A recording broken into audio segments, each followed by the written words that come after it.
Cuando la temperatura sube, la cosa puede ponerse interesante o peligrosa. Y en un motor es normal que por el movimiento y la fricción de sus componentes se calienten.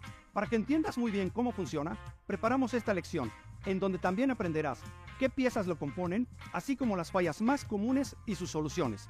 No te pierdas ningún detalle.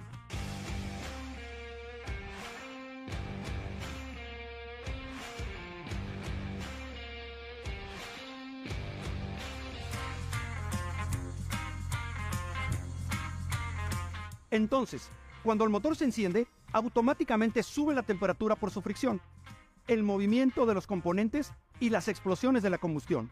Como vimos en la lección pasada, el sistema de lubricación ayuda a disipar ese calor, pero no todo.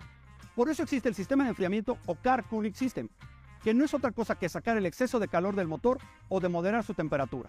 Antes de explicar el funcionamiento, quisiera comentar que existen distintos tipos de enfriamiento. Por un lado tenemos el sistema por aire, que usa el viento del ambiente para enfriar de manera directa. También la refrigeración de aire forzada, y es diferente, porque utiliza un ventilador.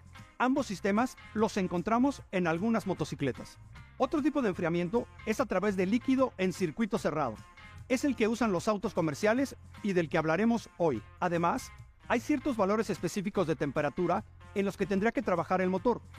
Esos los determina cada fabricante. Una vez aclarado esto, veamos cada parte del proceso con el motor del Toyota Corolla 2017. Primero, hablemos de los refrigerantes o coolants, que reducen el exceso de calor del motor y de las piezas involucradas en el proceso de la combustión.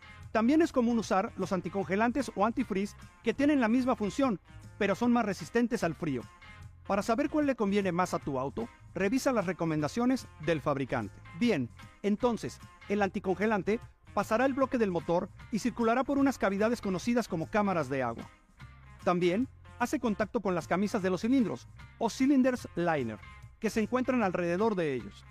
Ahora pensemos en el proceso desde que arranca el auto. Cuando eso sucede, el motor comienza la combustión interna que ya vimos. Se genera el calor que se equilibra con el sistema de lubricación, además de que una parte sale por la válvula de escape. El resto lo absorbe el líquido refrigerante, que está en la camisa de los cilindros.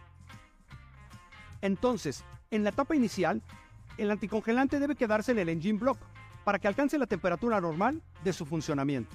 Pero hagamos una pausa para hablar de los anticongelantes, porque aunque no lo creas, hay personas que usan agua porque es más económica. El agua puede ser una gran opción en situaciones de emergencia, pero tiene varios inconvenientes, por lo que no recomiendo usarla cotidianamente. Por ejemplo, la temperatura a la que hierve es muy oxidante y puede afectar rápidamente las partes metálicas del motor.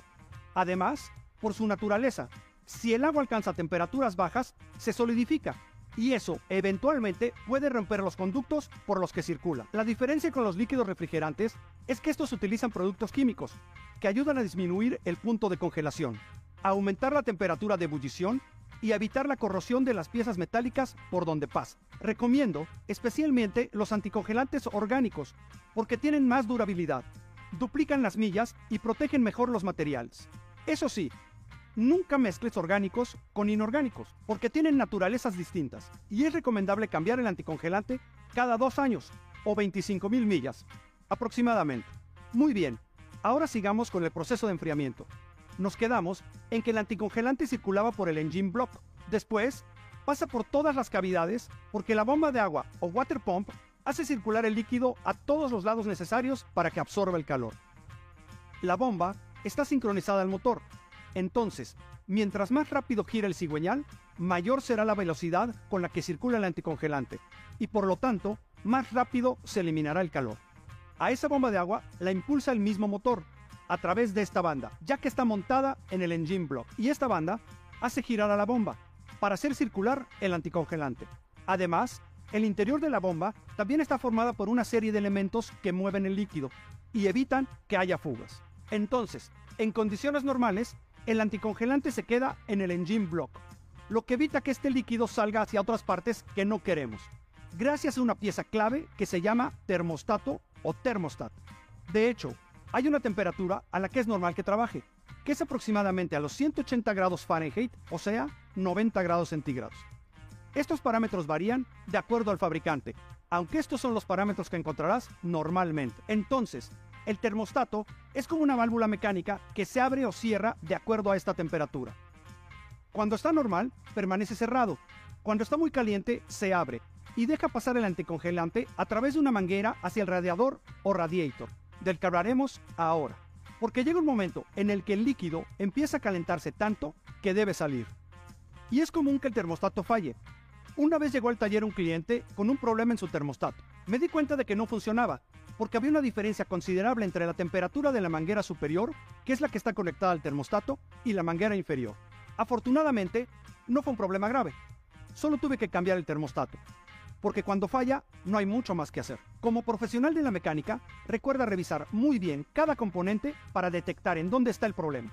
Y bueno, regresando al sistema, el anticongelante pasó por la manguera superior que conecta el motor al radiador. Esta pieza es importantísima y su misión es enfriar el anticongelante caliente que viene del motor.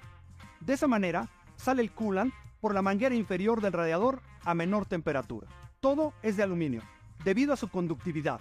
Así, disipa el calor más fácilmente. Entonces, este líquido llega otra vez a la bomba de agua y esta lo manda de nuevo al engine block. Y listo. Así se completa el ciclo y vuelve a iniciar uno nuevo. En otra ocasión, a un cliente le pasó que chocó el auto y el radiador se dañó. Lo cambiamos porque tuvo una pérdida de coolant y eso significa que se rompió. Dependiendo del daño, a veces se puede reparar y volver a colocar, pero si no, lo mejor es reemplazarlo. Y sigamos con las piezas. El radiador tiene un ventilador que ayuda a enfriar más rápido el antifreeze. Lo que sucede es que el líquido necesita una gran cantidad de aire. Cuando el auto va en velocidad media o alta, no hay problema, porque el aire pasa fácilmente. Pero la cosa cambia cuando el auto va lento o estamos en un lugar muy cálido. Para eso funciona el ventilador. Cuando no entra suficiente aire, este se prende y genera la corriente que falta para enfriar el antifreeze. La computadora del motor es la que recibe la señal de los sensores de temperatura y activa o desactiva el ventilador. En otras palabras, la computadora monitorea todo el tiempo la temperatura a través de sensores y gracias a ellos sabemos las condiciones del refrigerante. Así, en caso de ser necesario, se enciende el ventilador y cuando la temperatura baja, llega el momento en el que el termostato detecta que todo volvió a la normalidad y se vuelve a cerrar para que el ciclo vuelva a empezar.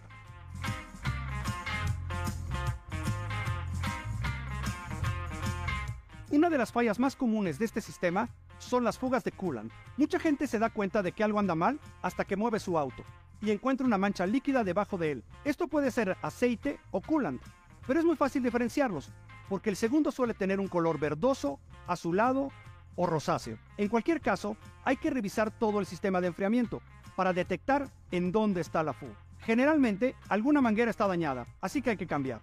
Para que tengas una guía clara de qué hacer, vamos a ver cómo lo hicimos en el taller. Esta manguera se revienta por el exceso de temperatura, demasiado elevado, y la rompe.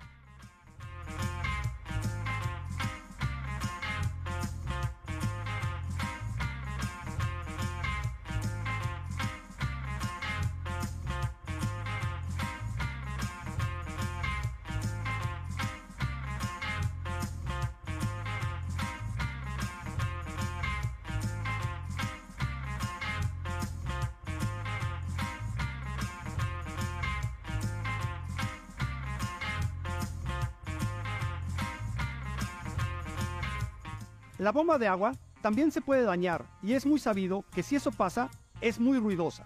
Entonces, el problema se detecta fácilmente. Aunque otro síntoma es que el motor se caliente muy rápido. Entonces, habrá que cambiarla e incluso necesitaremos reemplazar la correa de distribución, que es la que le da movimiento a la bomba. El mantenimiento y el cambio a tiempo de las piezas necesarias son la clave para que el auto funcione en las mejores condiciones y dure más. Muy bien, hasta aquí conocimos el funcionamiento adecuado del sistema de enfriamiento. Ahora sabes cómo trabaja para bajar la temperatura. También ubicas mucho mejor los componentes y sabes a qué fugas o ruidos estar atento por si falla algo. Pero esto aún no termina. El mundo de la mecánica es muy amplio y aún nos quedan varios temas por ver. En el siguiente módulo conocerás todo acerca de la caja de cambios manual. Es un tema que te va a fascinar. Te veo pronto.